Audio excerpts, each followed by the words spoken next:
Hello. Hello, হ্যাঁ বলুন। বলছি আমি পোস্ট অফিস থেকে বলছি। হ্যাঁ বলুন। আপনার বাড়ির নামে চিঠি আছে। ওকে ওকে ঠিক আছে।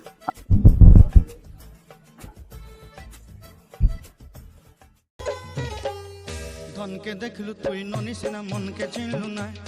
ওমা কি রান্না করছো গো? কেন? একটু তরকারি পাওয়া যাবে?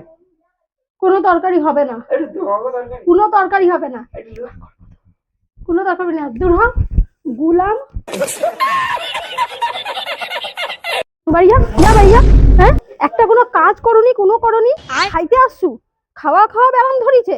হ্যাঁ ওলা তুমি একটা কাজ করু, যা তুমি একটা কাজ দুটি যা ঘর আইবি, তাহলে একবার আরে গোড়া গোড়া তোর সরকারি চিঠি আসছে, একটা তো সরকারি চাকরি হয়েছে। আরে বাবু, আমি তো জানতেছি একদিন আমার মুখ উজ্জ্বল করবো। বাবু, মা